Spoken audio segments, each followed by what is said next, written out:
चीन की एआई प्रगति, क्या डीपसीक के साथ भारत मुकाबला कर सकता है?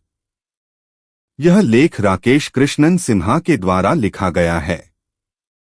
तकनीकी सामर्थ्य के बावजूद भारत एआई के क्षेत्र में अमेरिका और चीन जैसे वैश्विक महाशक्तियों से पीछे है। बढ़ती लागत से लेकर प्रतिभा की कमी तक, हम उन चुनौतियों का विश्लेषण करते हैं जो भारत की प्रगति में बाधा उत्पन्न कर रही हैं और उन आवश्यक कदमों पर विचार करते हैं जो भारत को एआई के भविष्य में तेजी से आगे ले जा सकते हैं। 28 जनवरी 2025 को चीनी स्टार्टअप डीपसीक ने एक अत्याधुनिक एआई असिस्टेंट लॉन्च कर तकनीकी जगत को चौंका दिया। यह मॉडल कथित रूप से चैट जीपीटी और कोपायलट जैसे अग्रणी एआई मॉडलों के समान क्षमता वाला है, लेकिन इसकी लागत अपेक्षाकृत काफी कम है। विशाल डेटा सेट से तेज और सटीक जानकारी प्रदान करने में सक्षम यह एआई मॉडल अब अमेरिकी एआई प्रभुत्व को चुनौती दे रहा है। भारतीयों के लिए यह एक गंभीर चेतावनी भी है कि चीनी एआई क्षमताएं भारत से कई गुना आगे निकल चुकी हैं। हाल के वर्षों में कृत्रिम बुद्धिमत्ता एआई ने स्वास्थ्य सेवा, वित्त, निर्माण और परिवहन जैसे विभिन्न उद्योगों में नवाचार का एक प्रमुख स्रोत बनकर उभरना शुरू किया है। इसके बावजूद भारत एआई के क्षेत्र में वैश्विक अग्रणी देशों से पिछड़ रहा है। शोध अध्ययन बताते हैं कि भारत का स्थान एआई अनुसंधान में विश्व स्तर पर 14वें स्थान पर है। 2018 से 2023 के बीच शीर्ष एआई सम्मेलनों में भारत का योगदान मात्र 1.4% रहा है, जबकि अमेरिका और चीन मिलकर वैश्विक एआई प्रकाशनों में 50% से अधिक योगदान देते हैं। इसमें अमेरिका का हिस्सा 30.4% और चीन का 22.8% है। यह स्थिति भारत के लिए कई चुनौतियों की ओर संकेत करती है, जिनमें अपर्याप्त इंफ्रास्ट्रक्चर, सीमित कंप्यूटिंग संसाधन, निवेश की कमी और प्रतिभाशाली विशेषज्ञों का पलायन शामिल हैं। भारत एआई में चीन से अधिक पीछे नहीं रह सकता क्योंकि वैश्विक तकनीकी नेतृत्व का भविष्य एआई में प्रगति पर निर्भर है। पीछे रह जाना प्रतिस्पर्धात्मक बढ़त, बाजार में नेतृत्व और नवाचार की संभावनाओं को खो देने के समान है। चीन की एआई प्रगति अब भारत की रणनीतिक और आर्थिक स्थिति के लिए गंभीर खतरा बनती जा रही है। भारत का एआई क्षेत्र प्राकृतिक संसाधनों या प्रतिभा की कमी के कारण नहीं, बल्कि आधुनिक इंफ्रास्ट्रक्चर के अभाव, उच्च प्रदर्शन कंप्यूटिंग संसाधनों की सीमित उपलब्धता और एआई शोध में अपर्याप्त निवेश जैसी चुनौतियों के कारण संघर्ष कर रहा है। यदि भारत को वैश्विक एआई प्रतिस्पर्धा में बने रहना है, तो उसे इन क्षेत्रों में त्वरित सुधार और व्यापक रणनीति अपनानी होगी। कंप्यूटिंग संकट। भारत में एआई अनुसंधान और विकास में सबसे बड़ी बाधाओं में से एक है कंप्यूटिंग शक्ति की कमी और उसकी ऊंची लागत।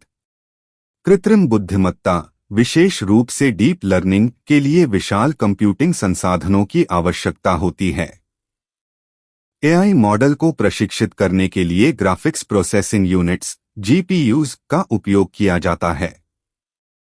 उच्चस्तरीय जीपीयूज जैसे एनवीडिया H100 की कीमत लगभग $40,000 तक होती है, जो कई भारतीय स्टार्टअप्स और शोध संस्थानों की पहुंच से बाहर है। इसके अतिरिक्त अमेरिका द्वारा जीपीयू निर्यात पर लगाए गए प्रतिबंधों के बाद भारत को इन उपकरणों की आपूर्ति सीमित हो गई है। इस समस्या को और गंभीर बनाता है तथ्य कि दुनिया के शीर्ष 500 सुपर कंप्यूटरों में भारत के पास मात्र 3 हैं, जबकि चीन के पास 215 और अमेरिका के पास 113 सुपर कंप्यूटर हैं।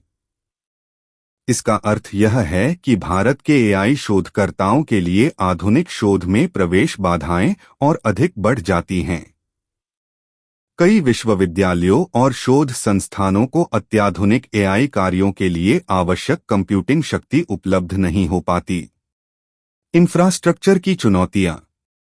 कंप्यूटिंग इंफ्रास्ट्रक्चर की कमी के कारण भारत में कई एआई कंपनियां क्लाउड तकनीक पर निर्भर हैं, जबकि भारत में क्लाउड इंफ्रास्ट्रक्चर का विकास अभी प्रारंभिक चरण में है। अमेरिका में AWS, माइक्रोसॉफ्ट एज्योर और गूगल क्लाउड जैसे बड़े प्रदाताओं ने विशाल डेटा सेंटर स्थापित किए हैं, जो शोधकर्ताओं को किफायती और स्केलेबल संसाधन प्रदान करते हैं। इसके विपरीत भारत में स्वदेशी क्लाउड इंफ्रास्ट्रक्चर का अभाव है, जिसके कारण एआई शोधकर्ताओं और संस्थानों के लिए स्थानीय संसाधनों तक पहुंच कठिन हो जाती है। इसके साथ ही डेटा सुरक्षा और गोपनीयता को लेकर चिंताओं के कारण कई कंपनियां विदेशी सर्वरों पर संवेदनशील डेटा संग्रहीत करने से बचती हैं। यह स्थिति एआई शोध और नवाचार के लिए लागत को और अधिक बढ़ा देती है, विशेषकर उन उद्योगों में जो बड़े पैमाने पर डेटा पर निर्भर हैं। कॉर्पोरेट रुचि की कमी। एक भारतीय एआई वैज्ञानिक जो एनवीडिया के भारत कार्यालय में कार्यरत हैं, ने बताया कि कॉर्पोरेट निवेश की कमी भारत में एआई क्षेत्र के धीमे विकास का एक प्रमुख कारण है। उनके अनुसार भारतीय कंपनियों का मानना है कि एआई में निवेश से उन्हें तत्काल लाभ नहीं मिलता। भारतीय कंपनियां रणनीतिक रूप से प्रेरित होने के बजाय शेयरधारकों के मुनाफे को अधिकतम करने पर ध्यान केंद्रित करती हैं। इनमें से कई कंपनियों के निवेशक एआई के लिए आवश्यक बड़े निवेश की अनुमति नहीं देते। एआई में न केवल प्रवेश लागत अधिक होती है, बल्कि उपयोगकर्ताओं की संख्या बढ़ने के साथ साथ कंप्यूटिंग लागत भी तेजी से बढ़ती जाती है। IIM अहमदाबाद के पूर्व छात्र और बेंगलुरु स्थित एआई स्टार्टअप के संस्थापक अशेष राजहंस बताते हैं, एआई मॉडल को प्रशिक्षित करना महंगा हो सकता है, लेकिन असली खर्च इन्फरेंस पर होता है। इन्फरेंस वह प्रक्रिया है जिसमें उपयोगकर्ता एआई मॉडल का वास्तविक समय में उपयोग करते हैं। इसमें भारी कंप्यूटिंग शक्ति की आवश्यकता होती है, जिससे लागत अत्यधिक बढ़ जाती है। चूंकि अधिकांश उपयोगकर्ता एआई सेवाओं के लिए भुगतान करने को तैयार नहीं होते, इसलिए डेवलपर्स के लिए राजस्व अत्यंत कम रहता है। केवल माइक्रोसॉफ्ट, गूगल, अमेजन और अलीबाबा जैसी बड़ी कंपनियां ही इन अरबों डॉलर के घाटों को सहन कर पाती हैं। राजहंस का मानना है कि भारतीय समूहों जैसे अंबानी और अदानी को एआई में निवेश करना चाहिए। उनके अनुसार सरकार इन निवेश लागतों को सब्सिडी और कर छूट के माध्यम से कम कर सकती है। सभी देश ऐसा करते हैं, भारत को भी उनसे सीखना चाहिए।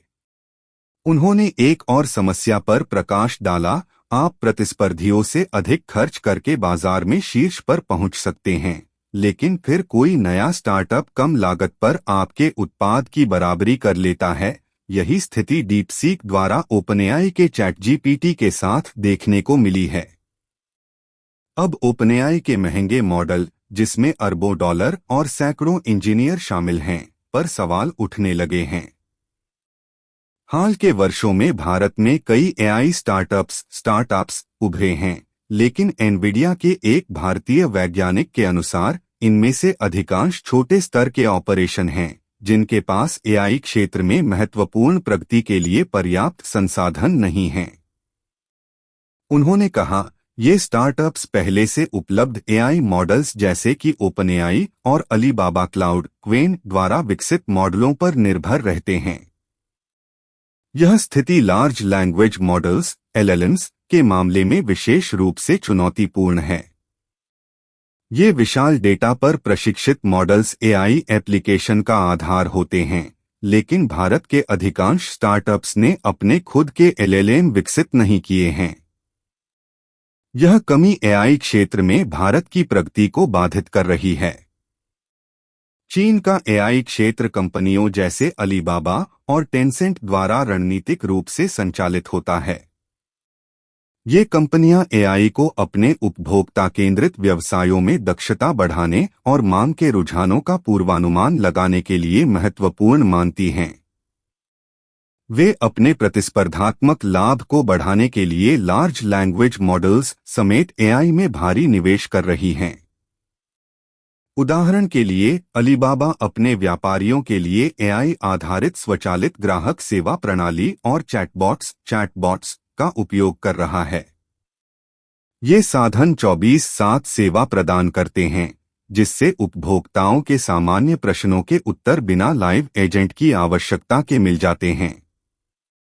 शैक्षणिक क्षेत्र की स्थिति। भारत के शैक्षणिक संस्थान, विशेष रूप से भारतीय प्रौद्योगिकी संस्थान IITs, एआई अनुसंधान में प्रशंसनीय प्रगति कर रहे हैं। उदाहरण स्वरूप IIT बॉम्बे की एआई रिसर्च डिवीजन देश में अग्रणी मानी जाती है, परंतु उच्च स्तर वाले GPUs और आधुनिक एआई उपकरणों तक सीमित पहुंच के कारण ये संस्थान वैश्विक स्तर पर प्रतिस्पर्धा करने में कठिनाई का सामना कर रहे हैं। GPU की कमी के चलते कई प्रतिभाशाली शोधकर्ता बेहतर अवसरों की तलाश में विदेशों में पलायन कर रहे हैं, जिससे ब्रेन ड्रेन की समस्या बढ़ रही है। हालांकि भारत हर साल बड़ी संख्या में इंजीनियरिंग स्नातक तैयार करता है, लेकिन उनमें से कई के पास उन्नत एआई परियोजनाओं पर काम करने के लिए आवश्यक विशेष प्रशिक्षण नहीं होता। एक उदाहरण के रूप में IIT बॉम्बे के एक पोस्ट ग्रेजुएट छात्र ने 2022 में बेंगलुरु स्थित एक छोटे एआई स्टार्टअप में नौकरी की थी। उन्हें काम के लिए GPU उपलब्ध कराने का वादा किया गया था, लेकिन बाद में उन्हें यह सुविधा नहीं मिली। इससे निराश होकर उन्होंने अगले वर्ष नौकरी छोड़ दी। उन्होंने बताया, मैं स्पीच टू टेक्स्ट पर काम कर रहा था, लेकिन भारत में इस क्षेत्र में विशेषज्ञ प्रोफेसरों की संख्या बेहद कम है। अगर ये विशेषज्ञ विदेशी विश्वविद्यालयों में चले जाते हैं, तो भारत में स्पीच टू टेक्स्ट पर शोध लगभग ठप हो जाएगा। प्रतिभा की कमी और उसका संरक्षण। भारत एआई क्षेत्र में शीर्ष प्रतिभा को आकर्षित करने और बनाए रखने में गंभीर चुनौतियों का सामना कर रहा है। हालांकि भारत हर साल बड़ी संख्या में इंजीनियरिंग स्नातक तैयार करता है, लेकिन इन स्नातकों में से अधिकांश के पास एआई अनुसंधान में उत्कृष्ट प्रदर्शन के लिए आवश्यक गहन विशेषज्ञता नहीं होती। बेंगलुरु जैसे भारतीय शहर तकनीकी केंद्र के रूप में उभर रहे हैं, लेकिन वे अब भी सैन फ्रांसिस्को और बीजिंग जैसे शहरों के मुकाबले जीवन स्तर, बुनियादी ढांचे और करियर विकास के अवसरों में प्रतिस्पर्धा नहीं कर सकते। इस कारण शीर्ष भारतीय एआई शोधकर्ता बेहतर संसाधनों और उच्च जीवन स्तर की खोज में विदेशों, विशेष रूप से अमेरिका, का रुख कर रहे हैं। इस ब्रेन ड्रेन से भारत के लिए स्थिर एआई टैलेंट पूल विकसित करना मुश्किल हो गया है, जिससे देश की तकनीकी प्रगति में बाधा उत्पन्न होती है। यदि भारत को वैश्विक प्रतिस्पर्धा में टिके रहना है, तो उसे अपनी प्रतिभाओं को स्थानीय स्तर पर बनाए रखने के लिए बेहतर संरचना, अवसर और जीवन शैली प्रदान करनी होगी। स्थान की समस्या। इतिहास ने हमें सिखाया है कि पूरी तरह से आर्थिक स्वतंत्रता एक मिथक है। जैसे कि जर्मनी ने द्वितीय विश्व युद्ध के दौरान अनुभव किया था कि कोई भी देश अकेले वैश्विक प्रगति नहीं कर सकता। अमेरिका की एआई में बढ़त उसके विश्वस्तरीय विश्वविद्यालयों, शोध प्रयोगशालाओं और उच्च जीवन स्तर वाले शहरों की वजह से है, जो दुनिया भर से प्रतिभाशाली इंजीनियरों और वैज्ञानिकों को आकर्षित करते हैं।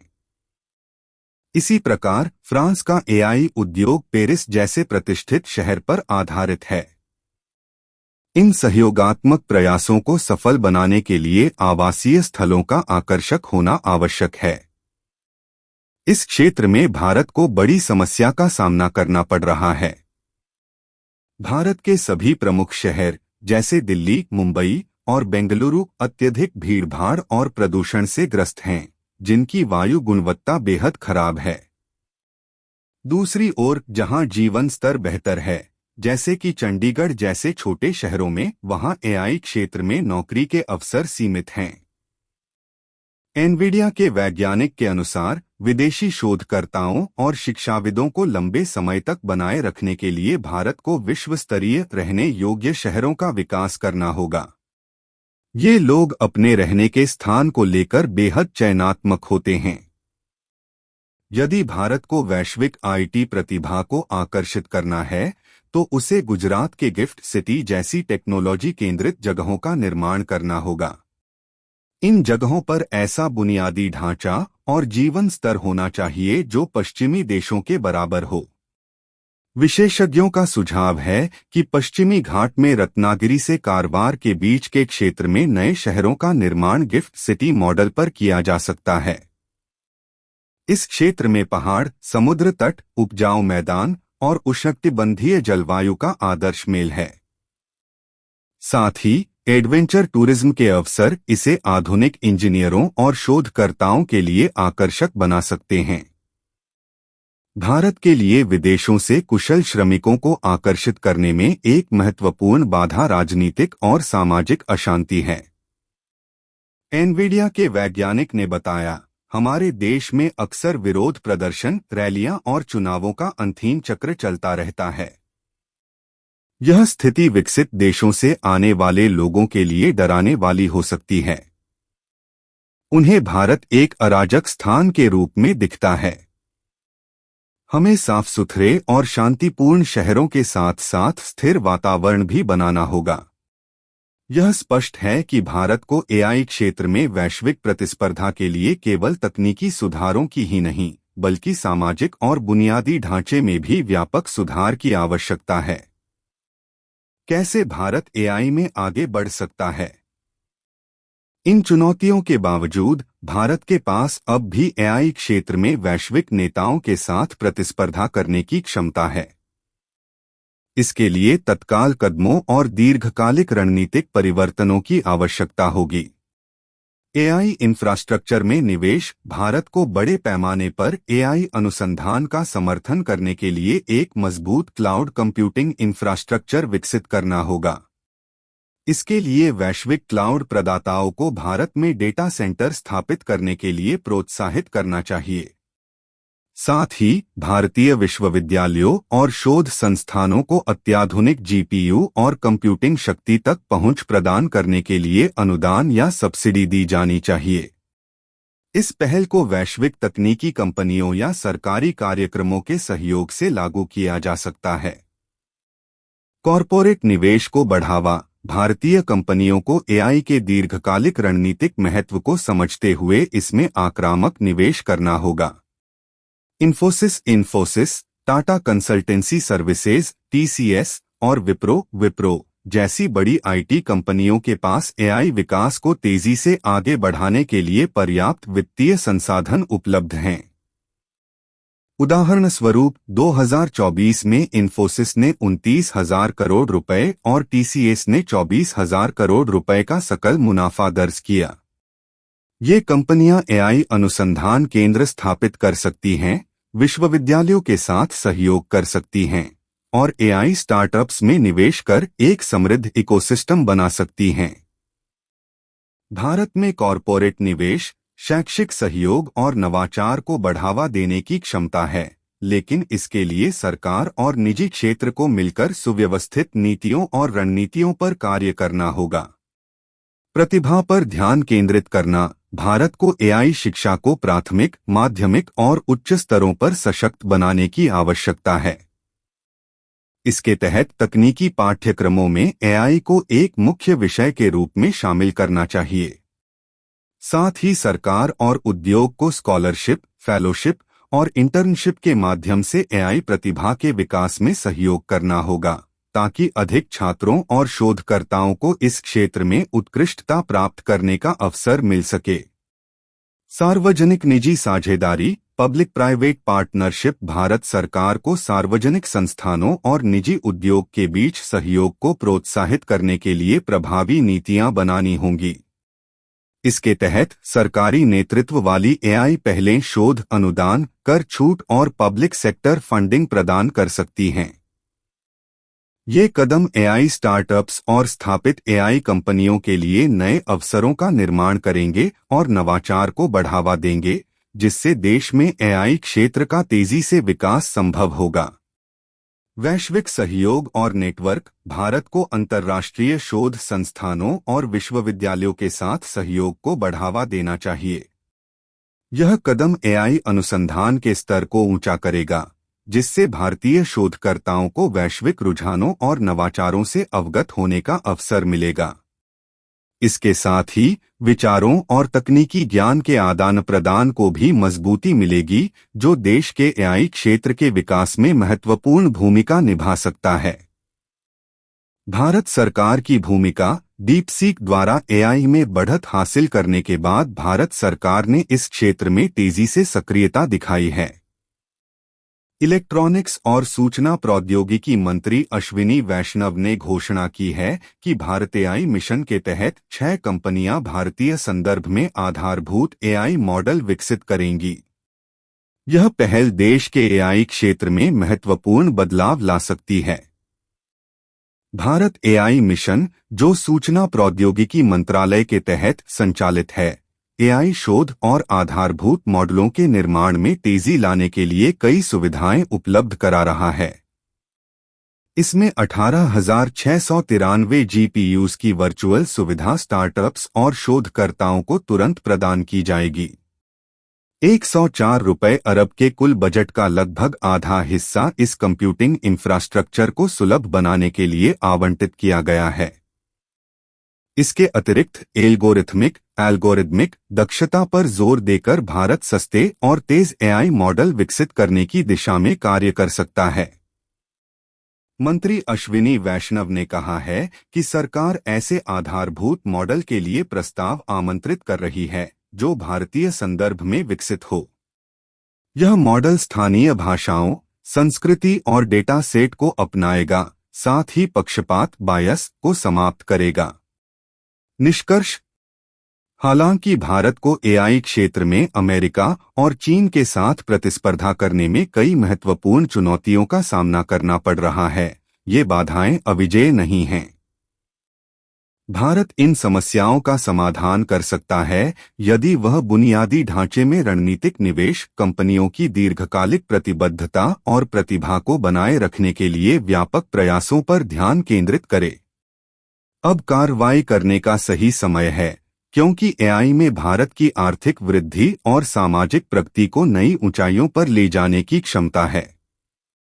प्रोएक्टिव कदमों के माध्यम से भारत न केवल वैश्विक एआई प्रगति के साथ तालमेल बनाए रख सकता है, बल्कि इस परिवर्तनकारी तकनीक के भविष्य को आकार देने में भी एक महत्वपूर्ण भूमिका निभा सकता है। Bottom of phone.